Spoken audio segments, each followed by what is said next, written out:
त्रिभुवनार्तिहराय नाथ तोभ्यं नमः चितितलामलभूषणाय तोभ्यं नमस्त्रिजगता परमेश्वराय तोभ्यं नमो जिनभवोदधिशोषणाय। पंच परमेष्टि भगवान की जय। आचार्य गुरुवर विशुद्ध सागर जी महाराज की जय। परम पूज मुनि श्री सुप्रभ सागर जी महाराज की जय। परम पूज मुनि श्री प्रणत सागर जी महाराज की जय। जय जन बंधुओं, प्रतिदिन की भांति आज हम सभी एकत्रित हुए हैं विश्व लोकप्रिय कार्यक्रम सम्यक समाधान में। यह कार्यक्रम में हम मुनिश्री के चरणों में अपने समीचीन विकल्पों को प्रकट करते हैं, जिनका सम्यक समाधान हमें उनके मुखारविंद से प्राप्त होता है। यह सम्यक समाधान पूज्य मुनिश्री सुप्रभ सागर जी एवं पूज्य मुनिश्री प्रणत सागर जी ने आचार्य गुरु विश्व सागर जी के 50वें स्वर्णिम जयंती के अवसर पर प्रारंभ किया था। इस कार्यक्रम को शुरू करने के पूर्व हम प्रणत सागर जी के चरणों में त्रैवा नमोस्तु करते हैं एवं उनसे निवेदन करते हैं कि आज के इस कार्यक्रम को आगे बढ़ाने की अनुकंपा करें। नमोस्तु मुनिश्री, नमोस्तु मुनिश्री, नमोस्तु मुनिश्री। ओम नमः सिद्धेभ्य। नमः श्री वैद्यमानाय निर्दूत कलिलात्मने सालोकानां त्रिलोकानां यद विद्यादर्पणायते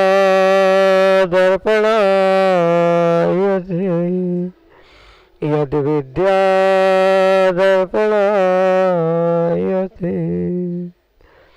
पंच परमेष्टि भगवान की परम पूज्य आचार्य भगवंत गुरुवर विशुद्ध सागर जी महाराज जी की, परम पूज्य मुनि श्री सुप्रभ सागर जी महाराज जी की।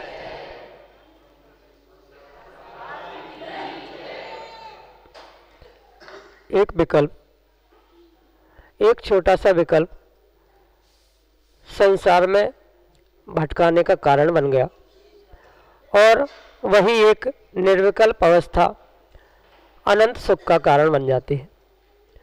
लेकिन जो विकल्प हमें अनंत संसार में भटकाने का कारण बना, यदि उस विकल्प में समीचीनता है तो वही विकल्प हमारे उस सच्चे सुख का मार्ग खोल देता है। आवश्यकता उस विकल्प को समीचीनता प्रदान करने की है, और यदि उस समीचीन विकल्प का सम्यक समाधान किसी निर्ग्रंथ गुरु से प्राप्त हो जाए तो निश्चित ही वह हमारे मोक्ष के सुख का कारण बन जाता है। ऐसा वह शाश्वत सुख के प्राप्ति का एकमात्र कार्यकारी उपाय समीचीन विकल्पों का सम्यक समाधान, जो कि हम सभी प्रतिदिन परम पूज मुनि श्री सुप्रभ सागर जी महाराज के मुखारबिंदु से प्राप्त कर रहे हैं। देश के विभिन्न प्रांतों से अनेकानेक समीचीन विकल्प हमें यहाँ प्रतिदिन प्राप्त हो रहे हैं, और परम पूज मुनिश्री की महती अनुकंपा की विहार करते हुए भी वह हमें प्रतिदिन उन समीचीन विकल्पों का सम्यक समाधान आगम के परिप्रेक्ष्य में प्रदान कर रहे हैं।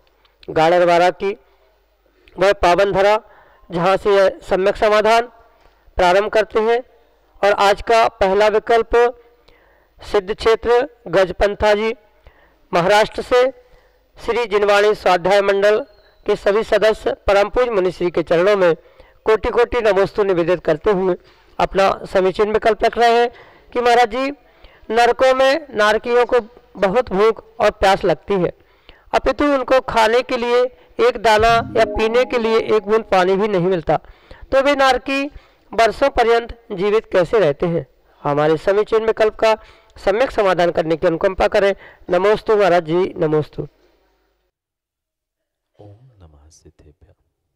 परम पूज्य आचार्य भगवान गुरुवर विशुद्ध सागर जी महाराज की,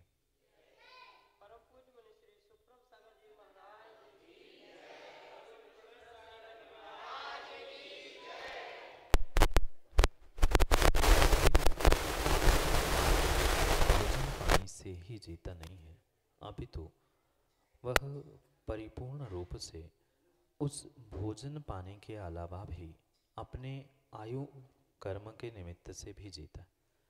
साथ में जो जीव की आहारक अवस्था होती है उस आहारक अनाहारक स्थिति के निमित्त से भी वह जीव की आयु और अनेक प्रकार के उन बहुत सारे विषयों को लेकर वह जीव जीवित रहता है। क्योंकि नरक की व्यवस्था आपने पूछी है, तो नरक में जीव जरूरी नहीं है कि भोजन पानी नहीं मिलने पर भी जीवित हो रह रहा है। इसके पीछे का कारण ये नहीं है कि जीव मात्र भोजन पानी से जीता। एक भोजन पानी एक निमित्त बहिरंग रूप से हो सकता है, पर जब तक जीव का आयु कर्म चलता है तब तक वह जीव बिना भोजन पानी के भी जीवित रहता है। और नारकियों में ये विशेषता समझने योग्य है कि नारकियों की कभी भी अकाल मृत्यु नहीं होती। और जहाँ अकाल मृत्यु नहीं होती वहाँ उनका भोजन पानी आदि से आयु का कोई भी संबंध नहीं होता। जब रक्त का क्षय होने से भोजन पानी का नहीं मिलना आदि आदि क्रियाओं के द्वारा जीव का परिपूर्ण रूप से जो कार्य आयु रूप चल रहा था, उस आयु कर्म का क्षय होता है भोजन पानी आदि के त्याग से। पर वहाँ अकाल मरण जब होना ही नहीं है तो भले ही वह भोजन पानी करे या ना करे, जो उनकी सागरों पर्यंत की आयु है वह उनको नियम से भोगना ही पड़ती है। क्योंकि जो उस आयु कर्म का उन्होंने बंध किया है, जो उसकी स्थिति है, वह स्थिति परिपूर्ण रूप से उनको बिना भोगे उसकी कभी भी निर्जरा उदीर्णा आदि नहीं होती। क्योंकि ऐसा नारकियों के साथ नियोग है। जो अकाल मृत्यु के लिए सूत्र देते हुए उमा स्वामी भगवान कहते हैं, जिनकी असंख्यात वर्ष की आयु है, जो उपपाद जन्म वाले हैं, उनकी कभी भी अकाल मृत्यु नहीं होती।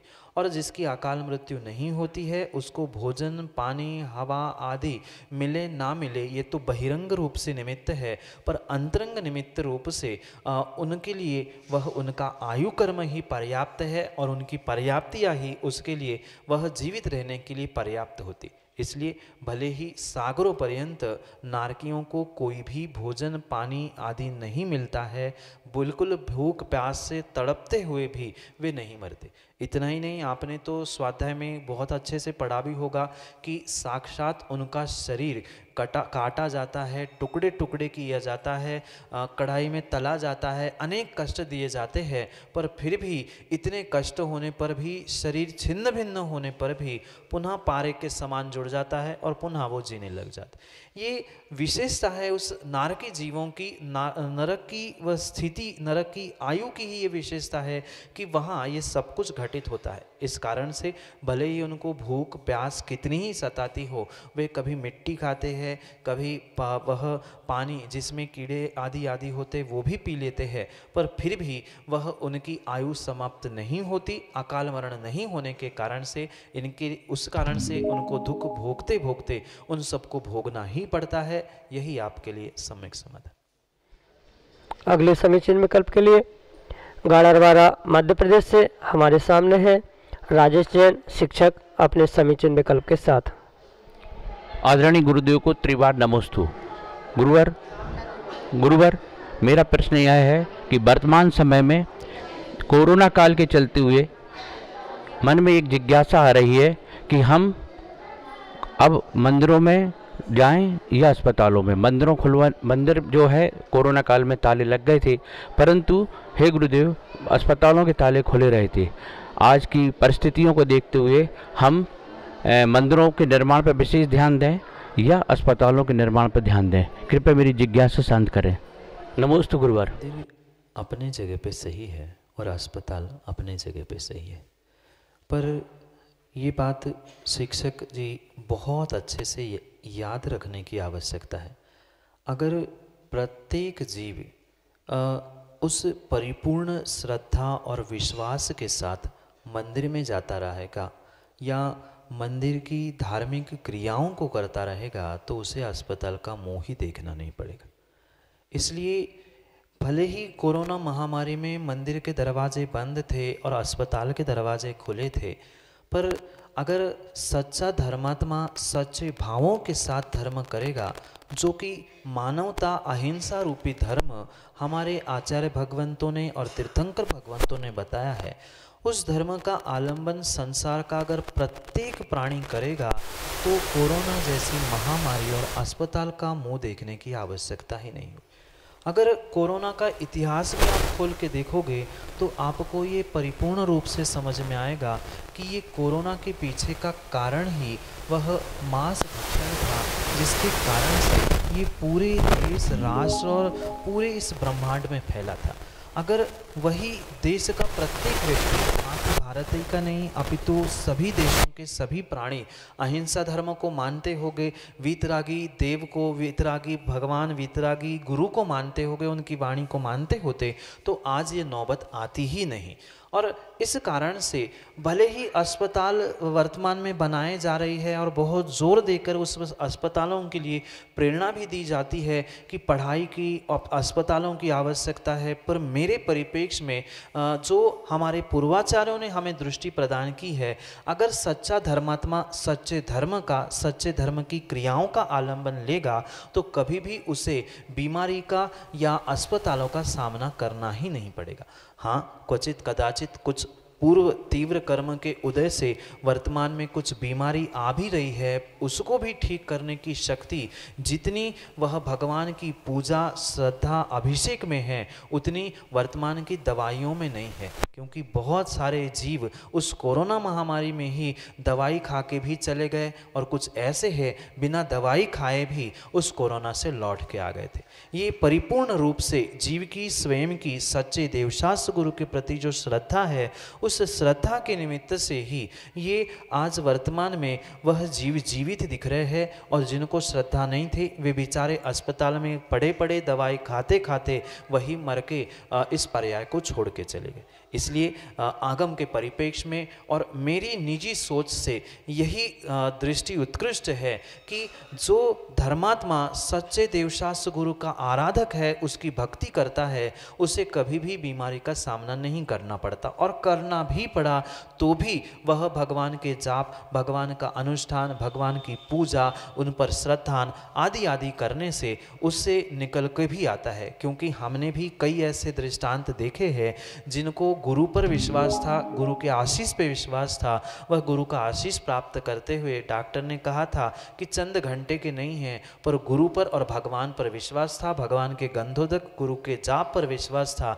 उन्होंने मात्र उतना प्राप्त कर लिया और मेडिकल साइंस को भी चैलेंज रूप वह लौटकर पुनः घर में आकर आज बहुत सारे काम कर रहे हैं। ये हमारा आगम और ये हमारा वीतराग विज्ञान है जो वर्तमान के विज्ञान को, मेडिकल विज्ञान को भी एक चैलेंज के रूप में, एक चुनौती के रूप में सामने खड़ा है। इसलिए मंदिर बनाए नहीं बनाए ये भिन्न विषय है, अस्पताल बनाए नहीं बनाए ये भिन्न विषय है, पर अगर सच्चा धर्मात्मा सच्चा धर्म का आलंबन लेगा तो उसे ना मंदिर बनाने की ना मंदिर जाने की आवश्यकता पड़ेगी। इसलिए मंदिर जैसे स्थान अगर अधिक होंगे तो अधिक धर्मात्मा उससे जुड़ेंगे। जिस प्रकार का धर्म, धर्म की क्रियाएं उस मंदिर में होनी चाहिए, उसी प्रकार से अगर वास्तव में होती रहेगी तो अस्पताल खोलने की भी और अस्पताल जाने की भी आवश्यकता नहीं पड़ेगी।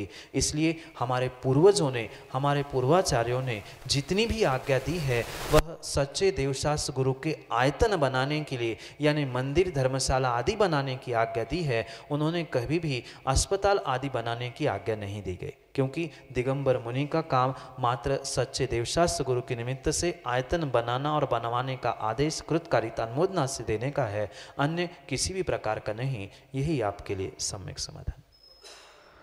डॉक्टर रूबी जैन, गाड़रवारा, मध्य प्रदेश से अगले समीचीन विकल्प के लिए हमारे सामने।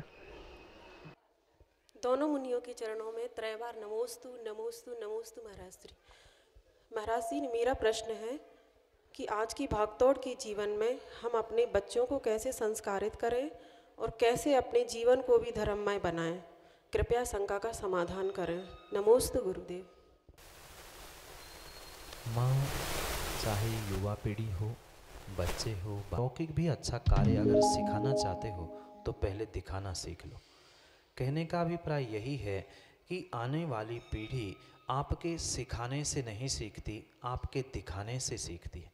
आप जितने व्यवस्थित स्वयं रहोगे, आपकी संतान, आपकी आने वाली पीढ़ी उतनी ही व्यवस्थित रहेगी।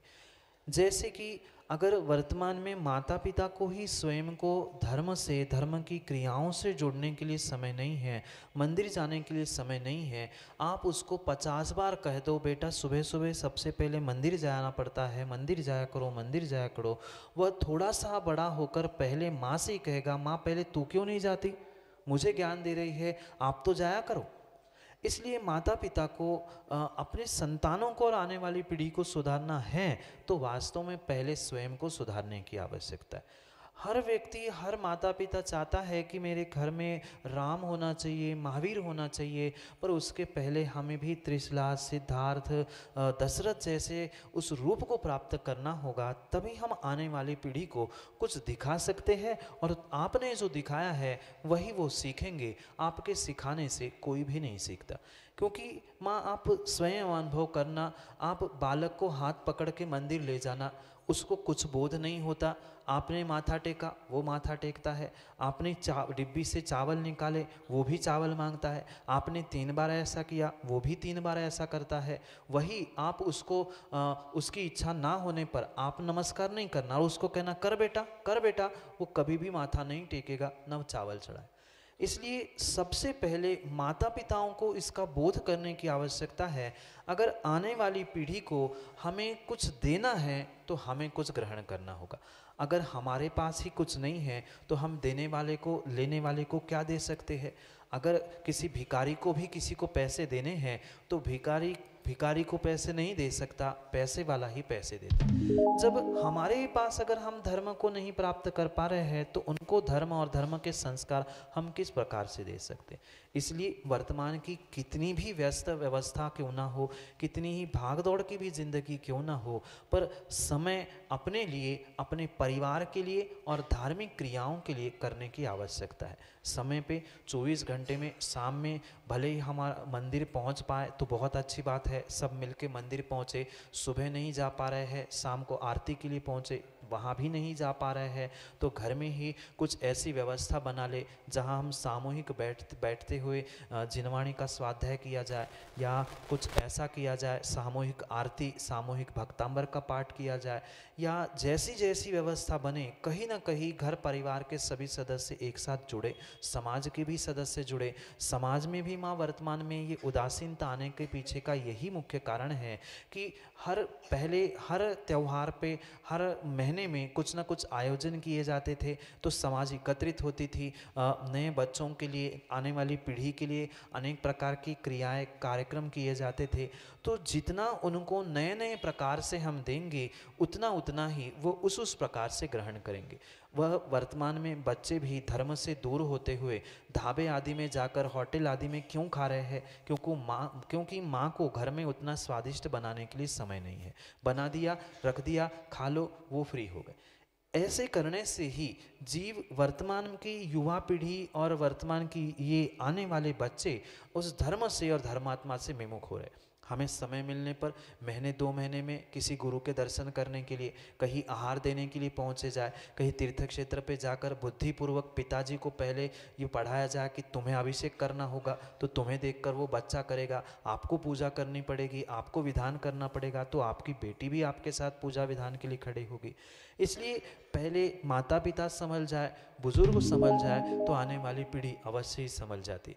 जो बहुत सारे जीव कहते हैं कि युवा पीढ़ी बिगड़ी है, बच्चे बिगड़े हैं, मैं कभी भी इस बात को नहीं मानता। अगर बुजुर्ग लोग समझे हैं, स्वयं में उलझे है, सुलझे है, अगर उलझे है तो उनको उलझाएंगे और सुलझे है तो आने वाली पीढ़ी को भी सुलझाएंगे। इसलिए अनेक प्रकार के, भिन्न भिन्न प्रकार के जब हम कुछ सामूहिक कार्य करेंगे बच्चों को जोड़ने का, जैसे पाठशाला है, पाठशाला के हर हफ्ते में रविवार को पूजा है, शाम को कोई सांस्कृतिक कार्यक्रम है, ऐसा कुछ कभी मनोरंजनात्मक, कभी धार्मिक रूप से कुछ नए नए उपक्रम करते रहेंगे तो नियम से माता पिता भी और समाज भी और आने वाली पीढ़ी भी उससे जागरूक हो सकती। सामूहिक रूप से समाज को, पूरी समाज को लेकर कहीं एक स्थान पे पहुंचा जाए, वहाँ किसी गुरु को आहार देने का या प्रवचन सुनने का या और भी ऐसे कुछ उपक्रम किए जाए जिससे धर्म के प्रति स्वयं का भी और सभी का रुझान बढ़ता जाए। क्योंकि भौतिकता दिन ब दिन बढ़ती जाएगी, उस भौतिक साधनों का भी उपयोग अगर हम परिपूर्ण रूप से उस धार्मिक क्रियाओं के लिए कर देंगे। जैसे वर्तमान में बहुत सारी ऐसी आधुनिक व्यवस्था है, एलसीडी स्क्रीन है, मोबाइल है, जिसके द्वारा हम पाठशाला पढ़ा सकते हैं, उनको दिखा सकते हैं, कुछ नए दृश्य दिखा सकते हैं। उन सभी क्रियाओं को अगर सब हम मिलकर करेंगे तो ये समस्या से अवश्य ही दूर हो पाएंगे। ऐसे बहुत सारे विचार विनिमय बैठकर करने से, उपक्रम करने से हम अपने आप को, आने वाली पीढ़ी को और समाज को भी सुरक्षित कर सकते हैं। यही आपके लिए सम्यक समाधान। श्रीमती अलका जैन, गाड़रवाड़ा, मध्य प्रदेश से अगले समीचीन विकल्प के लिए हमारे सामने। नमोस्तु महाराज जी, नमोस्तु नमोस्तु। महाराज जी, मेरी शंका समाधान नहीं, उलझन है और वह मन की पीड़ा है। स्त्री पर्याय से हूँ, इसलिए थोड़ी उलझ जाती हूँ। महाराज जी, भगवान महावीर और पार्श्वनाथ भगवान के जीव के भाव सुनने और पढ़ने में आते हैं, तो उनमें कहीं भी स्त्री पर्याय में नहीं गए। वो नरक में भी गए हैं और त्रियंश भी बने हैं, पर स्त्री पर्याय में उल्लेख नहीं सुनने में आता है। तो महाराज जी, मेरी उलझन को सुलझाइए। नमोस्तु नमोस्तु।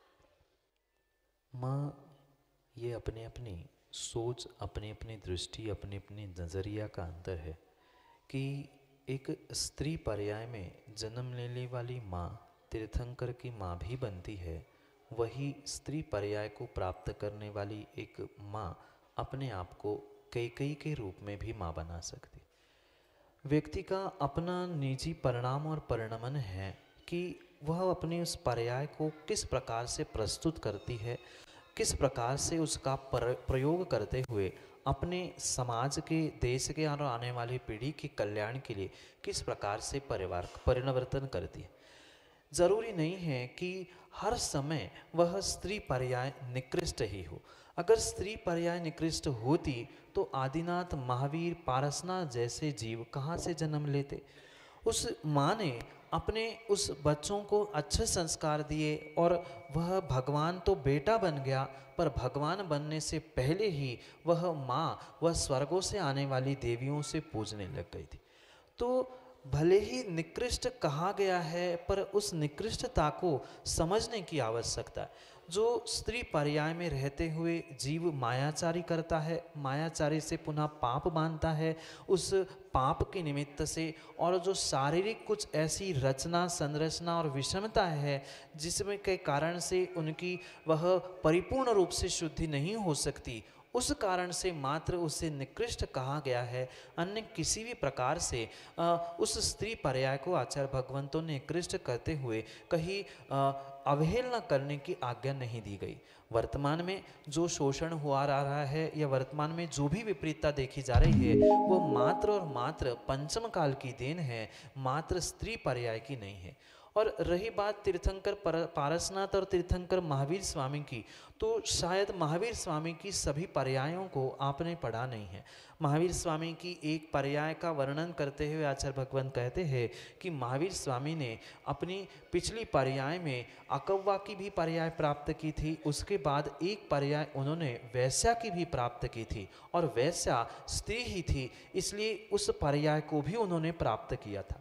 भले ही वह अवस्था या पर्याय को निकृष्ट कहा है, पूजा में भी आपने पढ़ा होगा, यह नारी उस विष बेल के है, ऐसा जो कवि ने लिखा है।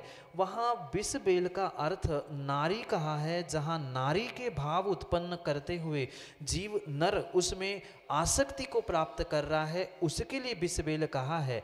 अगर वहाँ पूर्ण रूप से लिखा होता कि माँ विष है या बहन विष है, तो ऐसा कहीं भी नहीं लिखा है। जैसी जिसकी दृष्टि होगी उस दृष्टि के अनुसार उसको कथन किया। आचार्य भगवंतों ने कहीं गलत नहीं लिखा है। मुक्ति जब भी होगी पुरुष पर्याय से होगी, इसलिए पुरुष पर्याय को उत्कृष्ट जरूर कहा है, पर स्त्री पर्याय का निकृष्ट किसी भी आगम में आपको पढ़ने में नहीं मिलेगा। क्योंकि आचार्य भगवंत समता परिणामों के साथ सभी जीवों को बोध करते हुए कहते हैं कि मायाचारी का फल ये स्त्री पर्याय है, और अभी भी उससे नहीं छूट पाएंगे तो हम कभी अपना कल्याण नहीं कर सकते। कल्याण मात्र पुरुष वेद से, पुरुष पर्याय से होता है, इसलिए वह उत्कृष्ट है। स्त्री पर्याय को छोड़ने के लिए वह मायाचारी छोड़ते हुए हमें रत्नत्रय धारण करने का पुरुषार्थ करना होगा। तो ही उससे कल्याण है। इसलिए पहली बात तो महावीर स्वामी स्त्री बने थे वैश्या की पर्याय में, इसलिए वो बात नहीं रही। और आचार्यों ने उसे स्त्री पर्याय को निकृष्ट नहीं कहा, मात्र पुरुष को उत्कृष्ट कहा है, प्रधान कहा है, उसे गौण कहा है। पर वहाँ भी आचार्य भगवंतों ने ये भी बताया है, अगर तीर्थंकर की माँ है तो वो भी जैसे मंदिर की देहली पूज होती है वैसे ही वह तीर्थंकर की माँ भी पूज्य होती है। इसलिए हमें निर्णय करना है कि हमें तीर्थंकर की माँ बनना है कि कैकेयी माँ बनना है। दोनों भी माँ थी, वह एक पूतना भी थी, मंथरा भी थी। वे सभी ने अपनी पर्याय को निकृष्ट अपने परिणामों से परिणति से बनाया था। और एक तीर्थंकर की माँ आने वाले समय में माँ कैसा नियोग है कि आने वाला वह तीर्थंकर गर्भ में आएगा, जन्म लेगा, और जिस माँ के गर्भ में आएगा वह आने वाले निकट समय में ही भगवान बनेगी, वो भी मोक्ष जाएगी। वह स्त्री पर्याय भी अगर हमारी सोच उत्कृष्ट है तो वो भी उत्कृष्ट है। मात्र शारीरिक कुछ गौण व्यवस्थाओं को छोड़ते हुए, अशुद्धियों को छोड़ते हुए बाकी सब उनमें उत्कृष्ट गुण भी हो सकते हैं। अगर हम परिणाम परिणति वैसे रखें तो यही आपको सम्यक समाधान। अगले समीचीन विकल्प के लिए श्रीमती स्मृति देवेश जैन गाड़रवाड़ा मध्य प्रदेश से हमारे सामने। दो गुरुवर के चरणों में बारंबार नमोस्तु नमोस्तु नमोस्तु। गुरुवर, मेरी यह शंका है कि हम मंदिर में जब द्रव्य चढ़ाते हैं तो हम पूर्ण श्रद्धा भाव से उस द्रव्य को चढ़ाते हैं, परंतु आजकल इतने बड़े बड़े सिद्ध चक्र मंडल विधान और भी बड़े बड़े अनुष्ठान होते हैं। इन अनुष्ठानों में बहुत अधिक मात्रा में द्रव्य चढ़ती है। फिर यदि माली उस द्रव्य का दुरुपयोग करता है तो उसमें हमें कितना पाप का बंध होता है, और इस बंध से बचाव के लिए हमें क्या करना चाहिए? नमोस्तु गुरु। माँ, सबसे पहले तो ये बात हमें समझनी होगी कि चाहे श्रद्धा से चढ़ाया हो, बिना श्रद्धा से चढ़ाया हो, चाहे रोज की पूजा में चढ़ा हो या विधान में चढ़ाया हो, जो भी हमने देवशास्त्र गुरु के निमित्त से मंत्रों के द्वारा उच्चारण करते हुए स्वाहा किया है, चढ़ाया है, वह हमारे लिए निर्माल्य है। उसका क्या हो रहा है, उसका कौन क्या प्रयोग कर रहा है, किसने क्या किया, उसके विषय में हमें विकल्प करने की आवश्यकता नहीं है, क्योंकि हमारे लिए वो निर्माल्य हो चुका है। और उस निर्माल्य का हम डायरेक्ट उपभोग या भोग नहीं कर रहे हैं, मतलब उसे हम भले ही ग्रहण नहीं कर रहे हैं, पर उसका माली ने क्या किया, उसने सदुपयोग किया कि दुरुपयोग किया, ऐसा विचार करना भी हमें निर्माल्य के भोग करने युग पाप लगाने के लिए ही कार्यकारी। कहने का अभिप्राय ये है, जैसे एक व्यक्ति सुबह सुबह उठकर दिन भर खाए हुए मल का विसर्जन करके आता है, वो ये नहीं देखता है कि कैसा था, क्या था मल, कहाँ चला गया, छोड़ दिया। निर्माल्य बिल्कुल हमारे लिए ऐसा ही है। हमने भले ही थाल भर चढ़ाया हो चाहे चुटकी भर चढ़ाए, हमारे लिए वो निर्माल्य हो चुका है। हमें अब उसमें ये खोजबीन करने की आवश्यकता नहीं है कि मंदिर के व्यवस्थापकों ने क्या किया है, उसको गाय को खिलाना चाहिए या उसको क्या करना चाहिए, हमने छोड़ दिया, वो हमारा विषय नहीं है, हमारे लिए निर्माल्य हो चुका। इसलिए हमें उसका वास्तविकता में दोष नहीं लगना चाहिए, पर दोष लगेगा अगर आप उसको खोज रहे हो कि माली ने उसका कहाँ उपयोग किया। अगर उसका आपने ज्ञान किया है कि माली उसका दुरुपयोग कर रहा है, माली ने उसके साथ ऐसा किया, ऐसा किंचित भी किसी भी प्रकार से हमने उसके विषय में सोचा है, पता करने का प्रयास किया है, तो नियम से हमें पुनः दोष लगेगा, क्योंकि उसने उसका दुरुपयोग किया है। कायदा तो यही था, हमने छोड़ दिया, वो उसका विषय, मंदिर के व्यवस्थापकों का विषय है, हमारा कोई उससे लेना देना नहीं। पर हमने खोजबीन की है, पता किया है कि वो उसका दुरुपयोग कर रहा है, और हमें पता चल गया है तो हमें नियम से उसका दोष लगेगा। जब तक हमें बोध नहीं है कि वह माली या सामने वाला व्यक्ति क्या कर रहा है, वो उसका विषय था, उसका पाप दोष उनको था, पर हमने पता किया है, हमने जाना है, और पुनः हम वही क्रिया कर रहे हैं, अनुमोदना कर रहे हैं, तो हमें नियम से उनके किए हुए पापों का, उनने किए हुए उस सामग्री के दुरुपयोग का अवश्य ही दोष लगेगा। इसलिए ना जानो, इसमें ही समझदारी है। हमने छोड़ दिया, उनका विषय वो जाने, हमारा काम हमने कर लिया, हमारी पूजा हो गई, हमारा विनय हो गया, हमारा लोभ कषाय का शमन हो गया। अब सामने वाला जाने, उसका काम जाने, वो जाने। निर्माल्य के बारे में जानेंगे तो दोष लगेगा, नहीं जानेंगे तो हमें कोई दोष नहीं है। यही आपके लिए सम्यक समाधान। उम्मीद है आपको मिल गया होगा आपके समीचीन विकल्पों का सम्यक समाधान। अगर नहीं तो आप हमारे व्हाट्सएप नंबर 8707548811 पर अपना विकल्प भेज सकते हैं। हमारे यूट्यूब चैनल सुप्रभावाच पर प्रतिदिन 5:13 पर सम्यक समाधान प्रसारित किया जाता है। आप यूट्यूब पर जाकर हमारे चैनल सुप्रभावाच को सब्सक्राइब करें एवं बेल आइकन को प्रेस करें, ताकि कोई भी अगर गुरुवर के प्रवचन और सम्यक समाधान एवं सुविशुद्ध ज्ञानधारा प्रतियोगिता के बारे में जानकारी आपको हमारे सुप्रभावाच चैनल से मिल सकती है। आज के इस कार्यक्रम को हम यहीं पर विराम देते हुए द्वय मुनिराजों के चरणों में त्रय बार नमोस्तु करते हैं। नमोस्तु मनुष्य, नमोस्तु मनुष्य, नमोस्तु मनुष्य।